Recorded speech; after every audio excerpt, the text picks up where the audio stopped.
Hi, my name is Vilina Singh and I'm here to share my experience for appearing for NPAT. Now, when I was appearing for the NPAT examination, which is for the School of Commerce, I absolutely had no idea coming from a different background how this entire thing worked out. In fact, coming from a humanities background, I did not even understand what kind of subjects and everything that I had to study in order to crack the NPAT examination.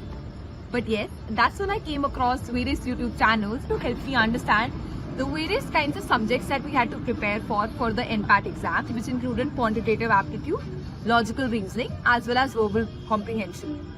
Now, I was pretty well off in terms of logical reasoning and verbal comprehension, but my tough spot was quantitative aptitude.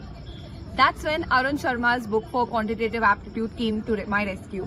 And using that book, I was able to prepare and understand what kind of topics came in and how I needed to be mentally prepared to give that kind of exam.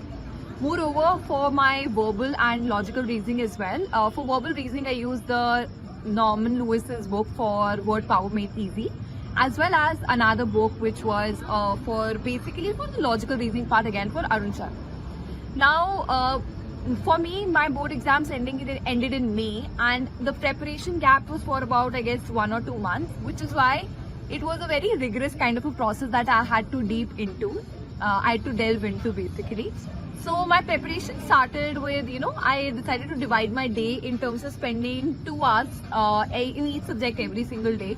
So I would do it in morning slot, afternoon slot and evening slot. In the morning, I would study 2 hours of quantitative aptitude. Afternoon, I would do it with logical reasoning. And in the evening 2 hours, I would focus on verbal comprehension. Now, dividing my entire day in that 2-hour format made enough time for me to enjoy during my vacations, as well as spend enough time with studying and being able to cover that. And for sure, that all did truly come fruitful because I was able to complete my examinations with flying colors and I was able to get through and come to NMI. Thank you.